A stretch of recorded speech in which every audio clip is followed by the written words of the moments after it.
Jets fans Aaron Glenn broke the silence after the last preseason training and left statements that can totally change the way we see the team's preparation for 2025.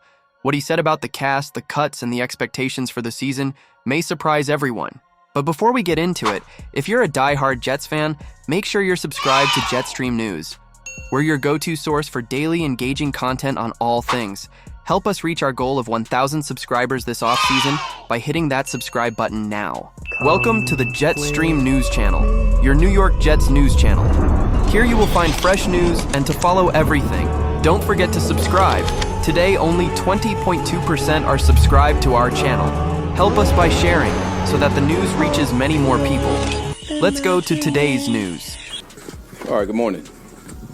Good morning. All right. That's why you guys didn't respond. All right, afternoon. Man, this has been a really good process as far as trying to get the roster to 53. And listen, we know it's still fluid. And then making sure that we look at how the practice squad is going to go. And it's been a really good process.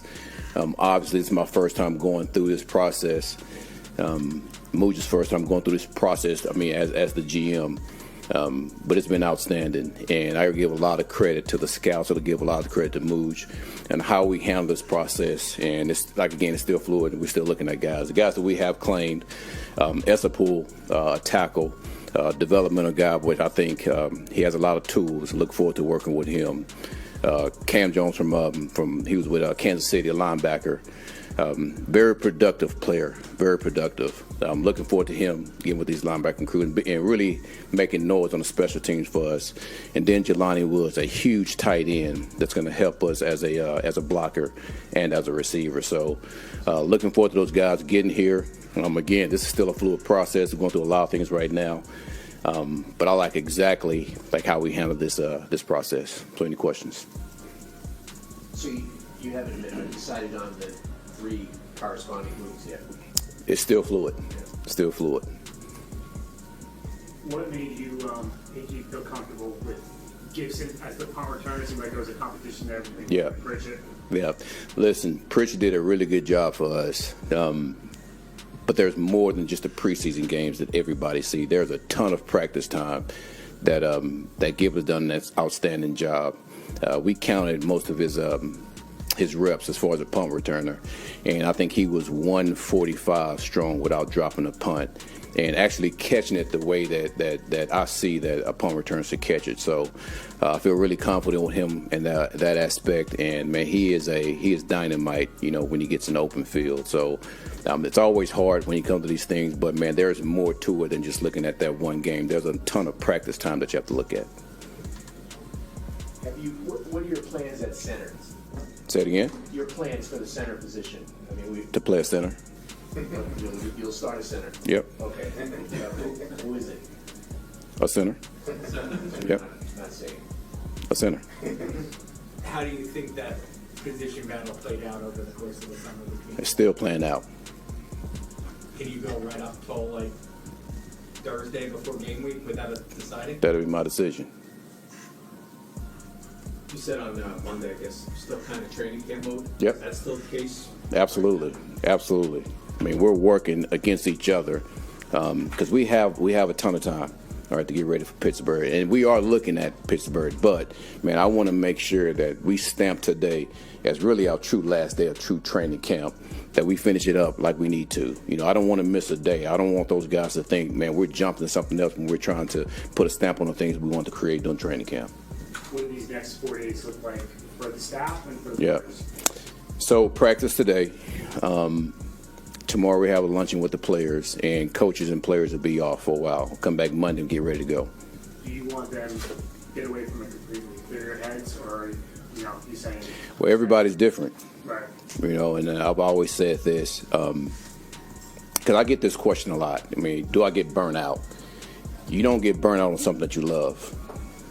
So it's different for some people. Some people want to continue to look at their playbook and get going. Some people want to just get away from it all, and I'm not going to judge anybody on how they operate that way. The thing is, once we get back Monday, we're getting ready to work. How are you with that as a player? As with Briggs, and how will you be as a coach? Well, it's hard for me to get away from it, but that's just me. I have to watch it some way, shape, or form. My family understands that also, So again, this is what I love to do. So again, it's hard for me to get burnt out on something I love. When you look at going into next week and everything like that, what do you think was the biggest thing you accomplished over the last 6 weeks, 5 weeks, whatever? That's a good question. The only thing I really focus on is making sure that everything that we talk about, going back from OTAs to right now, that we stamp. And I think on a number of things that we did do that. There's still some things that we have to work on, and I know it wasn't going to be perfect, but those things that we talk about as a unit, which again I keep to myself, I think we did a really good job trying to stamp some of those things.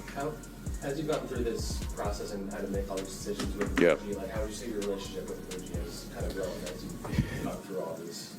It's become very, very personal, because when you spend that much time with somebody, you not only go through the football process and things like that, but as far as family, as far as how you operate just on a daily basis, kids, all that different stuff, that starts to get into the mix. So I think once you start to get into that arena with somebody, man, that relationship really grows. It really grows to a level to where the trust factor is just like so high with each other that you can just do. You can get out of any situation no matter what, and that's one of the things that we pride ourselves for as an organization. No matter the situation, man, we can come out all right.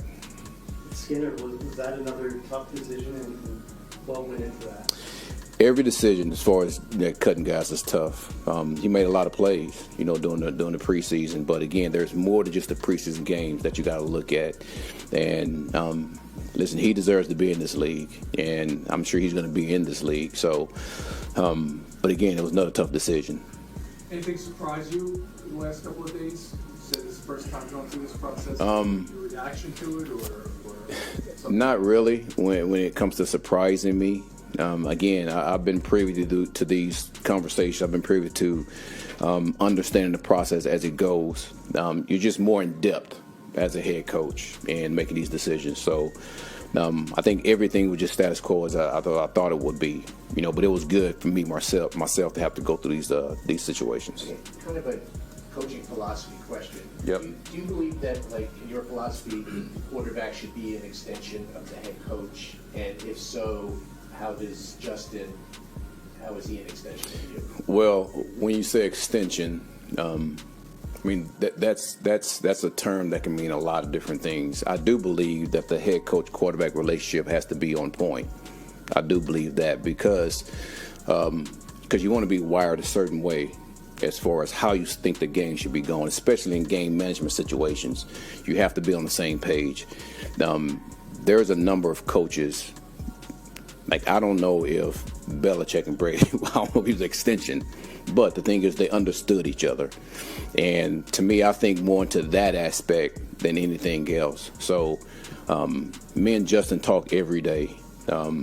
He's in my office, majority of days that he's here. Now we make sure that relationship between me and him is on point. And we talk about football constantly. And to me, that means a lot to me. And we're going to continue to grow that way. Nothing more. Do you see him getting into regular season mode for quarterback? Do I see him getting into regular season mode? Again, as far as true Pittsburgh talk, very small conversations about that. It's been more bigger conversation on what we're doing right now as far as finishing out this training camp. I know for a fact that as we move forward, it will be.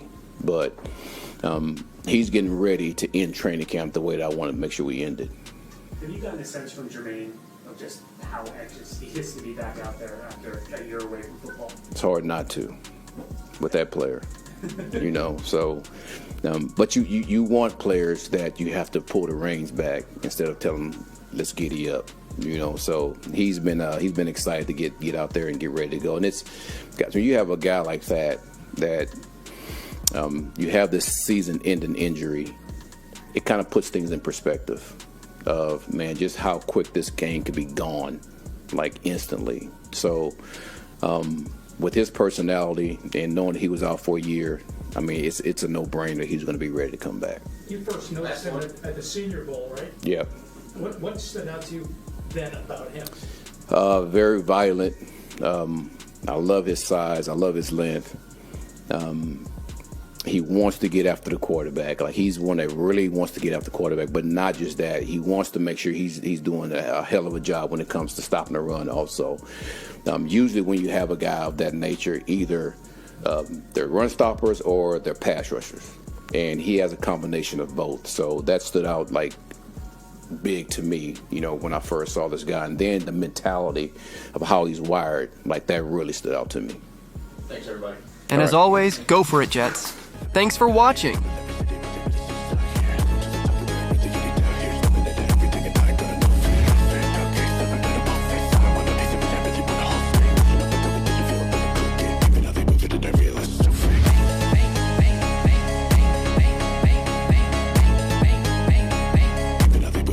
Let's